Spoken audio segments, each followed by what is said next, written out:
अस्सलाम वालेकुम। Today we discuss our next topic chapter number 17 nerve impulse. ठीक है, सबसे पहले बच्चे हम नर्व इम्पल्स को यहाँ पे डिफाइन करेंगे। नर्व इम्पल्स होता क्या है?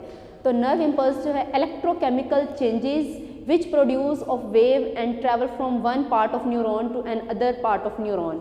ये दरअसल इलेक्ट्रोकेमिकल चेंजेस होती हैं। ठीक है, नर्व इम्पल्स हम क्या कहते हैं? ये इलेक्ट्रोकेमिकल चेंजेस होती हैं जिसकी वजह से एक वेव जो है वो प्रोड्यूस होती है। और ये जो वेव होती है, ये जो वेव प्रोड्यूस हो रही है, ये एक न्यूरॉन से दूसरे न्यूरॉन तक जो है वो ट्रैवल करती है। ठीक है, तो सबसे पहले अगर हम नर्व इम्पल्स को डिफाइन करें सिंपल वर्ड्स में, तो नर्व इम्पल्स क्या होती है? ये एक इलेक्ट्रोकेमिकल चेंज होता है जिससे एक वेव प्रोड्यूस होती है। और इस वेव का काम क्या होता है? ये एक न्यूरॉन से दूसरे न्यूरॉन तक जो है वो ट्रैवल करती है। This is known as nerve impulse. ये सिंपल इसकी डेफिनेशन है। अगर हम बात करें इलेक्ट्रोकेमिकल चेंज, ये जो इलेक्ट्रोकेमिकल चेंज आता है ये दरअसल बेस कर रहा होता है आयंस के ऊपर। आयंस की मूवमेंट होती है मेम्ब्रेन से अंदर और मेम्ब्रेन के बाहर। इसकी वजह से ये जो चेंज आता है जिसकी वजह से वेव प्रोड्यूस होती है और उसने एक न्यूरॉन से दूसरे न्यूरॉन तक ट्रैवल करना होता है, इसी को हम कहते हैं नर्व इम्पल्स। ठीक है, यहाँ पे सिंपल हम देखें, एक न्यूरॉन है हमारे पास। इस न्यूरॉन में अगर ये मैंने जो रेड कलर की बनाई है, ये यहाँ पे है मेम्ब्रेन। ठीक है, इस मेम्ब्रेन के इंटरनल साइड मतलब इनर साइड पे क्या होती है? नेगेटिवली चार्ज होती है ये, और इसके आउटसाइड देखें तो यहाँ पे पॉजिटिवली चार्ज होती है। अब यहाँ पे मैंने एक टेबल बनाया है सिंपल सा। यहाँ पे आयंस है हमारे पास, जैसे सोडियम आयंस, पोटाशियम आयंस और नेगेटिव आयंस। तो यहाँ पे अगर हम बात करें सोडियम आयंस की, तो इन साइड मतलब मेम्ब्रेन के अंदर वाली साइड पे जो सोडियम आयंस होते हैं वो होते हैं 15 मिलीमोल पर लीटर। ठीक है, और अगर हम सोडियम आयंस की बात करें मेम्ब्रेन के बाहर, तो बाहर होते हैं 145 मिलीमोल पर लीटर। ठीक है, इसी तरह अगर हम बात करें पोटाशियम की, तो पोटाशियम जो है वो इनसाइड द मेम्ब्रेन, मेम्ब्रेन के अंदर वाली साइड पे पोटाशियम कितना होता है? 150 मिलीमोल पर लीटर। और अगर हम पोटाशियम आयंस की बात करें आउटसाइड द मेम्ब्रेन मतलब मेम्ब्रेन के बाहर वाली साइड पे, तो ये कितने होते हैं? 5 मिलीमोल पर लीटर। इसी तरह अगर हम नेगेटिव आयंस की बात करें, तो नेगेटिव आयंस जो हैं वो इनसाइड द मेम्ब्रेन, मेम्ब्रेन के अंदर वाली साइड पे होते हैं 155 मिलीमोल पर लीटर। और अगर हम नेगेटिव आयंस की बात करें आउटसाइड द मेम्ब्रेन, तो ये होते हैं 30 मिलीमोल पर लीटर। ठीक है, तो ये एक छोटा सा मैंने एक टेबल बनाया हुआ है, इससे आपको ये क्लियर हो जाएगा। उसके बाद दरअसल हमने यहाँ पे मेन जो हमारा टॉपिक है नर्व इम्पल्स, ये बहुत इंपॉर्टेंट टॉपिक है और इसको आगे फर्दर जो है वो 2 पार्ट्स में डिवाइड किया जाएगा, रेस्टिंग मेम्ब्रेन पोटेंशियल और एक्शन मेम्ब्रेन पोटेंशियल। ठीक है, तो हम आगे उसको देखेंगे। अभी जैसे मैंने आपको नर्व इम्पल्स का बताया, नर्व इम्पल्स क्या होता है? ये दरअसल इलेक्ट्रोकेमिकल चेंज होता है। तो ये जो इलेक्ट्रोकेमिकल चेंज, ये जो चेंज आता है, इसे हम कहते हैं इलेक्ट्रिक पोटेंशियल, मतलब measure by total capacity of electric work. ये जितना भी चेंज आएगा, जैसे मैंने आपको बताया आयंस जो है अंदर मूव कर रहे हैं, बाहर की तरफ मूव कर रहे हैं, कितने आयंस अंदर आए हैं, कितने मतलब बाहर की तरफ मूव किए हैं, कितने मतलब नेगेटिवली चार्ज अंदर आयंस हैं, कितने बाहर पॉजिटिवली चार्ज आयंस हैं। तो ये जो सारा चेंज आया है, ठीक है, इसे हम कहते हैं इलेक्ट्रिक पोटेंशियल। ठीक है, ये स्टोर्ड एनर्जी होती है produce by change of ions, जो कि आयंस के चेंज होने से प्रोड्यूस होती है। ठीक है, इसे हम कहते हैं इलेक्ट्रिक पोटेंशियल। और अगर यही पोटेंशियल जो है वो मेम्ब्रेन के ऊपर हो, ठीक है, तो इसे हम कहते हैं मेम्ब्रेन पोटेंशियल। ठीक है, जैसे मैंने आपको बताया था नर्व इम्पल्स जो है वो नर्व मतलब जो न्यूरॉन होते हैं उनकी मेम्ब्रेन के ऊपर होता है ये पोटेंशियल। मतलब मेम्ब्रेन जो है उस मेम्ब्रेन को हमने यहाँ पे मतलब बेस है ये हमारी, इसके अंदर और बाहर हमने दरअसल देखना होता है आयंस को। तो इसीलिए क्योंकि ये एक मेम्ब्रेन के ऊपर डिपेंड कर रहा है, तो इसीलिए इसे हम कहते हैं मेम्ब्रेन पोटेंशियल। तो इसे हम कहेंगे एग्जिस्टेंस ऑफ इलेक्ट्रिक पोटेंशियल। अगर यही इलेक्ट्रिक पोटेंशियल मतलब ये जो चेंज है किसी मेम्ब्रेन के ऊपर जो है वो एग्जिस्ट कर रहा हो, existence of electric potential on membrane, then this is known as membrane potential, या फिर इसे एक्सोलिमा भी कहते हैं। ठीक है, मतलब ये जो मेम्ब्रेन है उसको कह रहे हैं एक्सोलिमा। ठीक है, अब यहाँ पे आपने बताना है कि अगर ये पोटेंशियल जो है इलेक्ट्रिक पोटेंशियल किसी मेम्ब्रेन के ऊपर एग्जिस्ट कर रहा है, तो then this is known as membrane potential.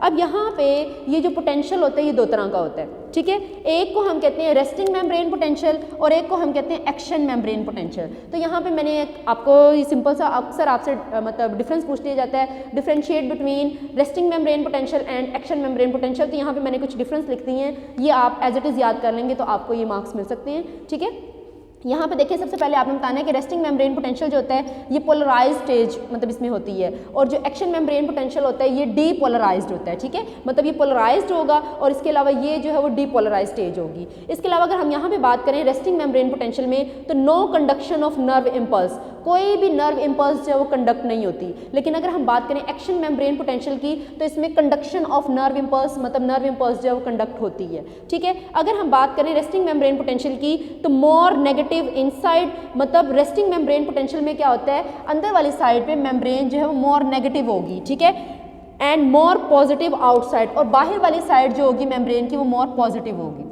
ठीक है, ये हमारे पास था रेस्टिंग मेम्ब्रेन पोटेंशियल। और रेस्टिंग मेम्ब्रेन पोटेंशियल जो है इसमें न्यूरॉन में -70 मिलीवॉल्ट जो है वो मतलब रिक्वायर्ड होता है। ठीक है, इसके अलावा अगर हम बात करें यहाँ पे एक्शन मेम्ब्रेन पोटेंशियल की, तो एक्शन मेम्ब्रेन पोटेंशियल में क्या होता है, जो मेम्ब्रेन होती है वो मोर पॉजिटिव इनसाइड, मतलब अगर हम यहाँ पे मेम्ब्रेन की बात करें तो इनसाइड मेम्ब्रेन जो है वो मोर पॉजिटिव होगी, और अगर हम बात करें मोर नेगेटिव इनसाइड आउटसाइड, तो मेम्ब्रेन बाहर वाली साइड से जो है वो मोर नेगेटिव होगी। सिंपल सा आपको डिफरेंस तो नजर आ गया होगा कि रेस्टिंग मेम्ब्रेन पोटेंशियल में क्या होता है, मेम्ब्रेन जो है वो इनसाइड नेगेटिव होती है और आउटसाइड पॉजिटिव होती है। और अगर हम बात करें एक्शन मेम्ब्रेन पोटेंशियल की, तो मेम्ब्रेन जो है वो इनर साइड से, अंदर वाली साइड से पॉजिटिव होती है और आउटसाइड से जो है वो नेगेटिव होती है।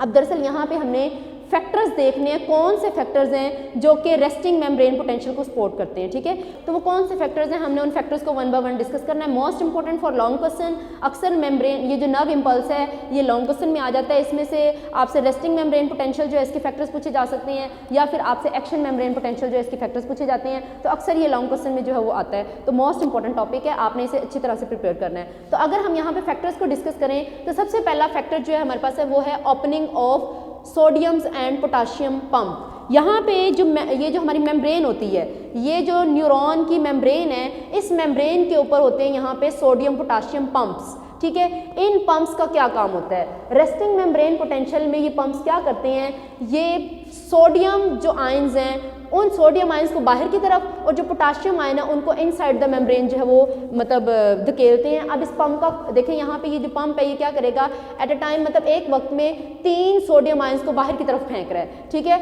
और 2 पोटाशियम आयंस जो है उनको अंदर की तरफ फेंक रहा है। इसका मतलब ये है कि सोडियम आयन बाहर जा रहे हैं तो 3 सोडियम आयन बाहर जा रहे हैं और 2 पोटाशियम आयन अंदर आ रहे हैं। इसका मतलब आपको देखने से पता चल रहा है कि बाहर पॉजिटिव ज़्यादा होगा और अंदर पॉजिटिव जो है वो कम होगा। ठीक है, तो यहाँ पे एक तो हमारे पास ये फैक्टर है कि opening of sodium and potassium pump, के मतलब ये जो सोडियम और पोटाशियम पंप है इसका क्या काम है कि ये एट अ टाइम 3 सोडियम को जो है वो बाहर भेज रहा है और 2 पोटाशियम को अंदर की तरफ भेज रहा है। तो इसका मतलब ये है कि more positive outside and more negative inside. ठीक है, अब यहाँ पे मैंने ये लिखा भी हुआ है कि मतलब high concentration of sodium ions, outside जो है बाहर की तरफ मेम्ब्रेन देखें तो वहाँ पे सोडियम आयंस जो है उसकी कंसंट्रेशन ज़्यादा है। ठीक है, इसके अलावा low concentration of potassium ion, बाहर की तरफ पोटाशियम आयन जो है वो लो होते हैं, कम होते हैं। अगर हम इनसाइड बात करें मेम्ब्रेन के अंदर वाली तरफ, तो मेम्ब्रेन के अंदर क्या होगा, high concentration of potassium ion, मतलब क्योंकि बाहर से पोटाशियम आयन अंदर आ रहे हैं तो अंदर की तरफ पोटाशियम आयन जो है वो ज़्यादा होते हैं,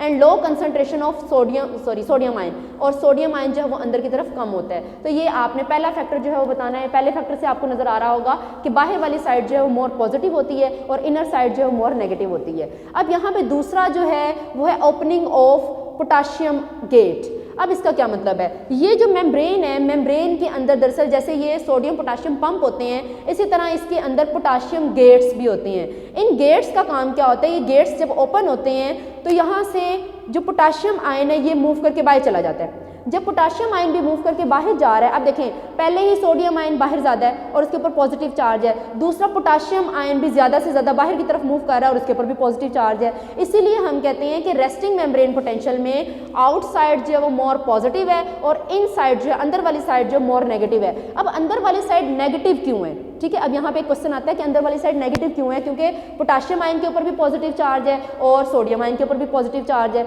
अब यहाँ पे देखें ये चीज़ तो आपको यहाँ पे क्लियर हो गई है कि सोडियम आयन बाहर ज़्यादा है और दूसरा ये जब पोटाशियम गेट्स ओपन हुए हैं तब पोटाशियम भी बाहर चला गया है। ठीक है, तो ये बाहर वाली साइड जो मोर पॉजिटिव हो गई है। तो अंदर वाली साइड पे क्या होता है, retention of negative organic acid. दरअसल अंदर वाली साइड पे ऑर्गेनिक एसिड मतलब ऑर्गेनिक एसिड होता है जो कि नेगेटिव होता है, एंड नेगेटिव आयंस, और कुछ नेगेटिव आयंस भी जो है वो अंदर की तरफ प्रेजेंट होते हैं। इसीलिए हम कहते हैं कि रेस्टिंग मेम्ब्रेन पोटेंशियल जो है इसके अंदर इनर साइड जो है मोर नेगेटिव होती है और आउटसाइड जो है मोर पॉजिटिव होती है। इसके अलावा no conduction of nerve impulse, जब इस तरह की कंडीशन होती है तो कोई भी नर्व इम्पल्स जो है कंडक्ट नहीं होती। जैसे कि सिंपल मैं आपको बात बताऊं, जैसे हमारी ये स्किन है, अब हमारी स्किन के ऊपर जब तक कोई हाथ नहीं लगा रहा, ठीक है, तो जब कोई हाथ नहीं लगा तो हमारी ये जो मेम्ब्रेन है ये क्या होगी, रेस्ट की फॉर्म में होगी। लेकिन जैसे ही कोई टच करता है, जब टच होता है तो साथ ही हमारे जो सेंसरी न्यूरॉन्स होते हैं वो फ़ौरन से इन्फॉर्मेशन को जो है वो कंडक्ट करते हैं, मतलब उसको रिसीव करते हैं, स्टिमुलेट, मतलब जो आपको पता है हमारे रिसेप्टर्स जो होते हैं वो फ़ौरन से क्या करेंगे, रिसेप्टर इन्फॉर्मेशन को रिसीव करेंगे और आगे से आगे जो है वो ट्रांसफ़र करते हैं। तो यहाँ पे जब तक वो रेस्ट में है तो ये वाली कंडीशन होती है कि मतलब हमारी जो मेम्ब्रेन होती है मोर साइड जो उसकी आउटर साइड जो होती है वो पॉजिटिव होती है और जो इनर साइड होती है वो नेगेटिव होती है। इसे हम कहते हैं resting membrane potential. Most important for long question. आप लोगों ने करना क्या बच्चे, रेस्टिंग मेम्ब्रेन पोटेंशियल और एक्शन मेम्ब्रेन पोटेंशियल में मैंने डिफरेंस तो बता ही दिया है। आपने इन पॉइंट्स को, ये एज इट इज़ आपकी बुक में लिखे हुए हैं, आपने क्या करना है, इन पॉइंट्स को मैंने यहाँ पे डायग्राम के साथ बता दिया है, इसमें डिफरेंस बता दिया है। आप इसे 1 से 2 दफ़ा जो है वो रीड आउट करेंगे तो आपको ये क्लियर हो जाएगा। आपने करना क्या है, रेस्टिंग मेम्ब्रेन पोटेंशियल जो है इसकी असाइनमेंट प्रिपेयर करनी है और आपने कल अपनी क्लास इंचार्ज को जो है वो सबमिट करवानी है। Thank you so much.